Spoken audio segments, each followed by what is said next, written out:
최순실의 국정농단 사건에 관련된 핵심 인사들이 잇따라 구속되고 검찰 수사를 받고 있습니다. 대통령을 가까이에서 보좌하는 민정수석실에 대한 책임론도 불거지고 있는데요. 민정수석실이 최순실 씨에 대한 존재, 또 측근인 차은택 씨의 비리 혐의에 대해서 알고 있었지만 묵인해왔다는 의혹이 제기되고 있습니다.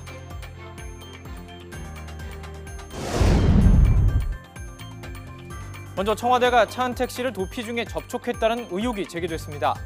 검찰 수사가 본격화되기 직전 홍보수석실이 송성각 전 콘텐츠진흥원장 등을 통해서 차 씨와 접촉해 상황을 파악한 뒤 우병우 전 수석에게 전달했다고 한겨레 신문이 보도했습니다. 이 내용에 대해서 우 전 수석은 별거 없다는 반응을 보였다고 합니다. 동아일보도 우병우 전 수석이 국정농단 사건이 터지기 전부터 차 씨와 관련된 자료들을 수집하면서 감찰 활동에 들어갔다고 보도했습니다. 민정수석실이 차은택 씨의 비리를 캐고도 후속 조치를 안 했다는 의혹이 제기된 것입니다.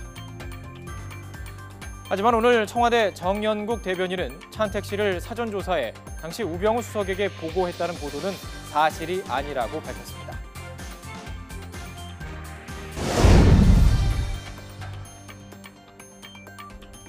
여기 보시면은 민정 라인에서 회유한 내용이 있을 겁니다.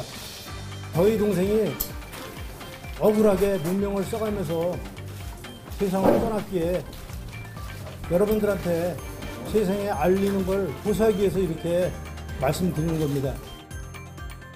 2년 전 이른바 정윤회 문건 유출 당사자로 지목된 최모 경위가 검찰 조사 도중에 자살하는 사건이 있었죠.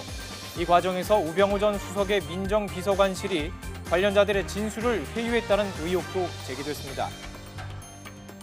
당시 핵심 피의자였던 한모 전 서울경찰청 경위는 중앙일보와 인터뷰에서 이렇게 얘기했습니다.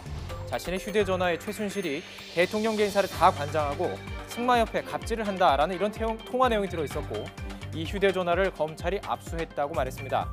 그런데 이런 내용을 당시 민정비서관실에서 알고 자신을 회유했다고 한정경위는 말했습니다. 최모 경위는 유서를 통해서 한경에게 너무 힘들어하지 말아라. 나는 너를 이해한다. 민정비서관실에서 그런 제의가 들어오면 당연히 흔들리는 것도 나도 마찬가지일 것이다 라는 말을 남긴 것으로도 알려졌었죠. 한모 경위는 비선 실세 의혹을 파헤쳤다면 나라가 이렇게 되지는 않았을 것이라며 아쉬움을 토로했습니다. 아울러 박관천 전 경정이 검찰 조사 과정에서 우리나라 권력 서열 1위가 최순실이라고 언급했던 내용도 주목을 받았었죠. 하지만 청와대 정연국 대변인은 민정비서관실의 경찰관 회유 의혹에 대해서 파악된 내용이 없다고 말했습니다.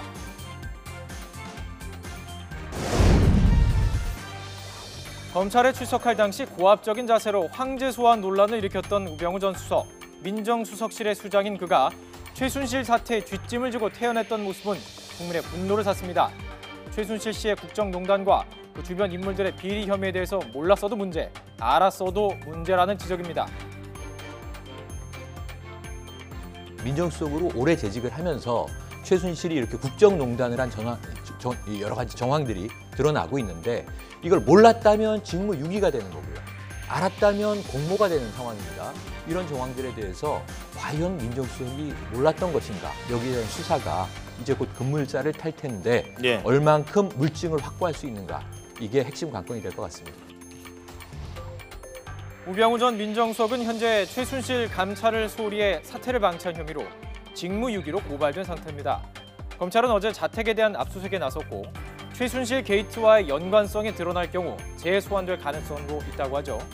실체를 밝힐 수 없는 의혹들이 쏟아지는 상황에 지금이라도 민정수석실과 우병우 전 수석에 대한 철저한 수사가 필요해 보입니다.